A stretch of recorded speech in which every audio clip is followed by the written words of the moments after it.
As I've been making films for 50 years, I've seen different governments come and go and have had different experiences with each government in terms of how they responded to my films or films like mine.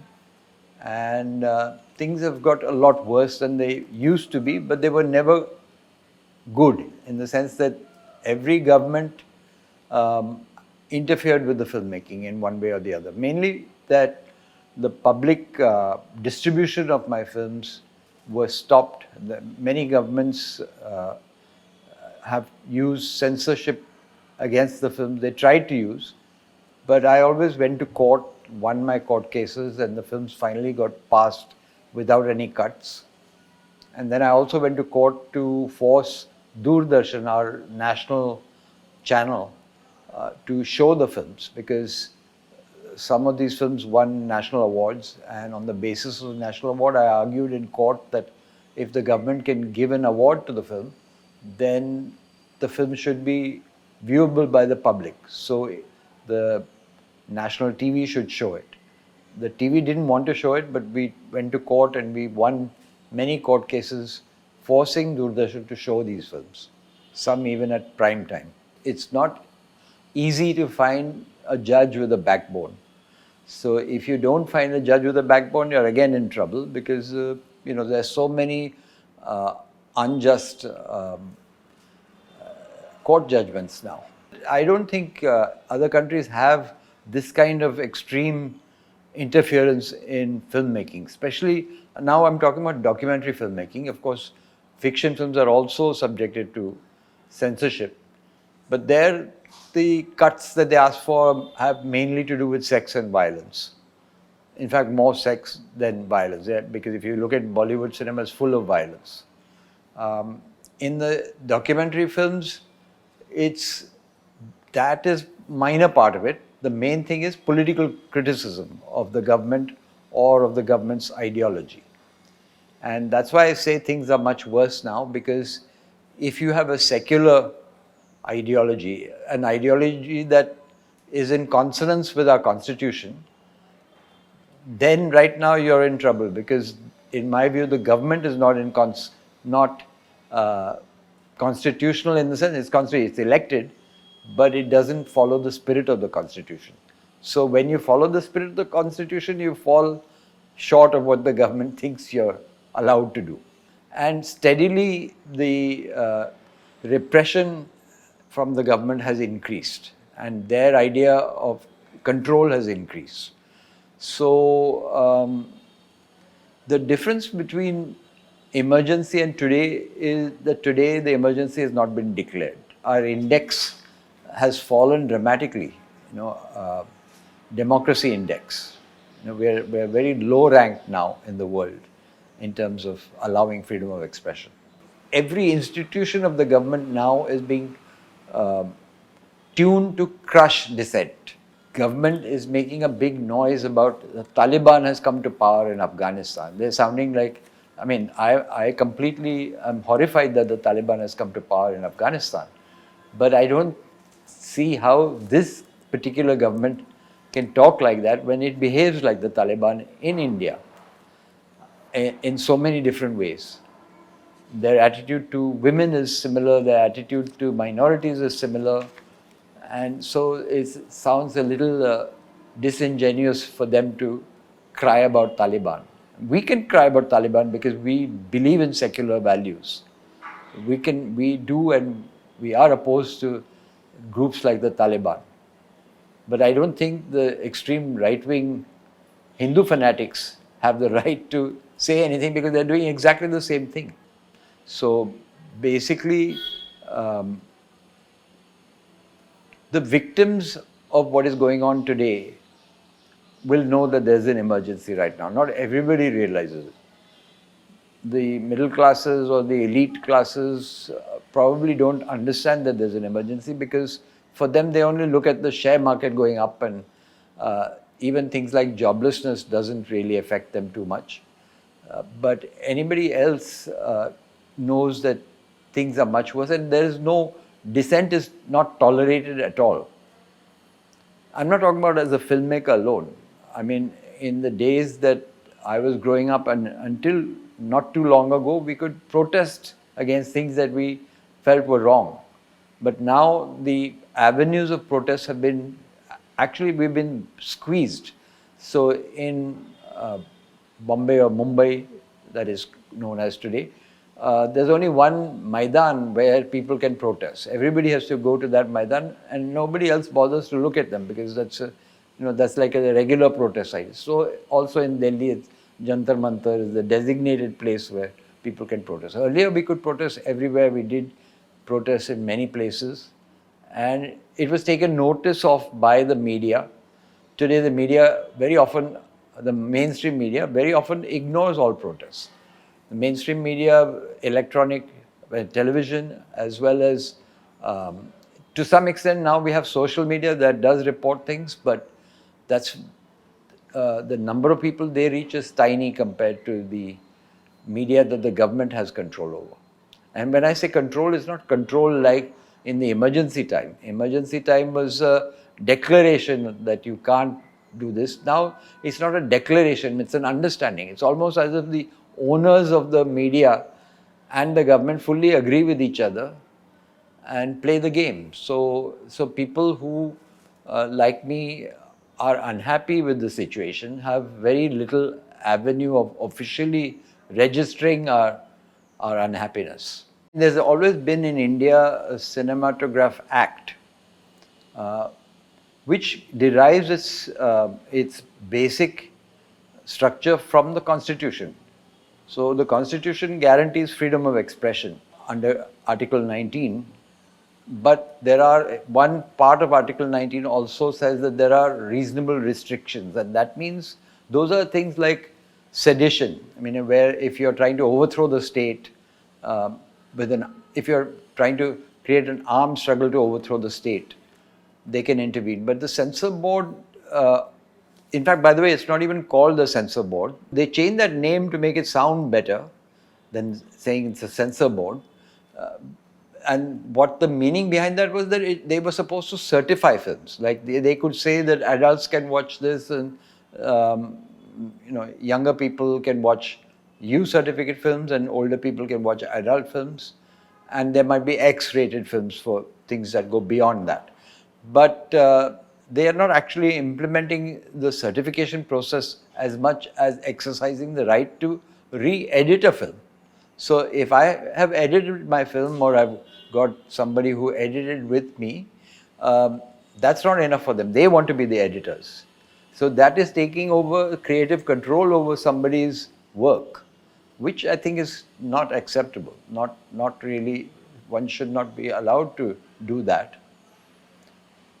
But when you come up with a government that is so sensitive to criticism, they're going to do it if they have the power to do it. And now the new rule the new amendment that they're trying to bring to even this that they have done for years is the new amendment to this bill will allow them to remove the certificates granted earlier. So, for instance, films like my film Ram Ke Naam or many other films that have censor certificates, they can say, sorry, now that was a previous government that gave you that certificate. You need to resubmit the film, and then now we'll decide. So that is a major, overstepping of what they're supposed to do. It makes no sense. Because what is the meaning of a certificate that any government that changes, they can again recall all those films and make you go through that process again? So I have usually fought these matters in court. When the censor certificate was denied, we went through the different stages in the censor board itself, censor certificate stages that are officially there, like they're called revising committees, and if you fail in the revising committee stage, you can go to the appellate tribunal. Now they've removed the appellate tribunal also. The appellate tribunal was an judge, an retired judge who would, or 2 or 3 judges, who would then look at the final grievance. But now they've removed that, so they've restricted it further. And as I said, now they can say that your film is no longer valid because they've changed the rules. So then the problem is that a film that has got a certificate in the past used to be a kind of a protection, because what has happened to many of my films is that when people try to show them, even though they had censor certificates, the gundas or the right-wing people who didn't like what the film was saying would come and disrupt the screening, would try to disrupt the screening. And that happened 2 years ago. It happens all the time, but 2 years ago it happened to the same film in 5 different places.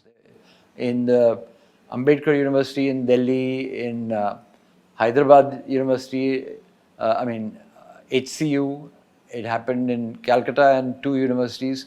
So, but in each of those cases, the film screening could go ahead because there was a censor certificate, and legally they had no right to stop the film. So the police was called in Delhi, for instance, and finally the Gunda elements were thrown out. So screening went ahead. Now, to prevent that from recurring, they're saying the certificate will be taken away. So you can't get the legal protection. And in fact, it's even more crazy than that, because in this amendment also says that the certificate that this government gives will not be possible for any other government to remove. So their word would be sacrosanct. But it becomes illegal, and then they can come in and they can bust the screening. They can put you in jail for showing the film, or they can confiscate your equipment, projectors and things like that. So if you have it, if you don't have the certificate, if they feel like doing it. Of course, there are many films that are not what in their eyes controversial, but they don't have certificates, but they don't bother with them. They won't bother with them unless it's something that is hurting them. It's a double-edged weapon. When they try to stop your films, it's still, you get publicity out of it, because people understand that they're trying to stop your films. They can't do it in secret. You make a noise, because the worst thing about censorship is when you start censoring yourself. When you say, I'm not going to make this because it won't pass, or I won't be able to show it. You'll find a way of showing it, one way or the other. I mean, Mumbai International Film Festival, which does not have a censor certificate requirement, because from the beginning when this festival began, 1990 when it first began, the raison d'etre of the festival was that you won't need a censor certificate to apply for this festival, because it's quite absurd to require that, because it's an international festival. Films come from all over the world. Now, who is a censor board to sit and watch all those films? So, so there was no requirement. But then in 2003, because there was a Gujarat violence happened in 2002, there was massacres, Muslims were killed, and the government of the day, which happened to be a BJP government again at that time, they knew that there will be these films which will be shown at the film festival, and they will attract a lot of attention. So to avoid that, they tried to pass a rule saying that censor certificate will be required for Indian films, not for foreign films, but Indian films will need a certificate. But all the filmmakers got together, protested against that. We did a parallel film festival, and our festival was more successful than theirs. Again, that was the early stages of BJP rule. I think Vajpayee was in power, so they had not become as, I would say, crazy as at present. And so we managed to do a parallel festival. Right now, the only thing in our hands is a little bit of social media. Because in the sense of the internet, you can post things. I'm not saying that's an ideal solution, because for one thing, I don't like the idea that people watch a film alone on one computer or on a phone. It's horrible. But right now we're reduced to that, because we can't get the way I used to show my films was to have a proper screening with a big audience and then have a discussion with the audience afterwards. Actuality is that even the social media is controlled. It's an illusion to think that there's no control on the social media. I'll give you examples. I mean, like Facebook. Facebook, say 6-7 years ago, in the early days of Facebook, I used to have each of my posts, whatever I posted, would get about 60,000 views. And they were growing all the time. But then Facebook changed the algorithm, somehow controlled it, and now you're lucky if you get a few hundred views, maybe 1,000 at the most, or 2,000. for a very popular post, and then that too is usually the same people that is going to it. It's become like a, what is it called, an echo chamber, because the friends you make on Facebook who are watching, reading all your posts, that's the only people you're reaching. Well, earlier there was a possibility that it would keep growing and that circle would increase. But obviously Facebook is hand in glove with the government, that any content which is critical of the government, any secular content, it seems to get restricted. It seems to, the outflow is much lower than it was before. Things like YouTube, even films of mine that I fought hard and got a use certificate. I mean, we fought to get universal, like Ram Ke Naam. Most of my films have use censor certificates. They can be watched by children, by anybody. But Facebook suddenly decided at a point in time that these films are age restricted. That means you have to prove that you're an adult before you watch it. There's an advisory, and that immediately changes the algorithm. So again, the reach becomes much smaller, and then they also put other strikes on you, like they say copyright violation.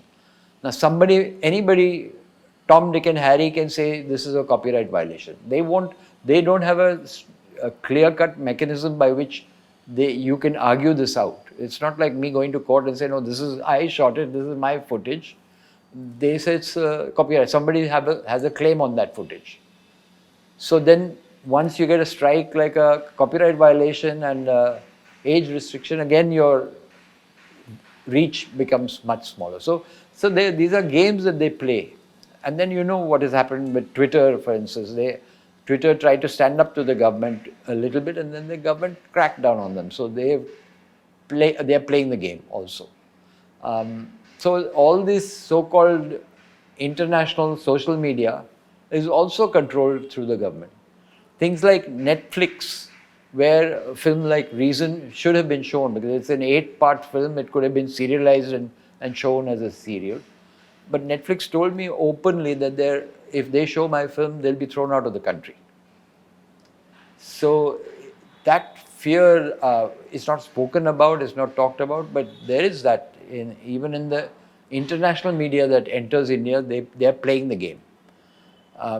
You know that there was such a noise made about Hindu-Muslim romance on Netflix. You know, Meera Nair's film Suitable Boy ran into trouble because people started making a noise about Hindu-Muslim,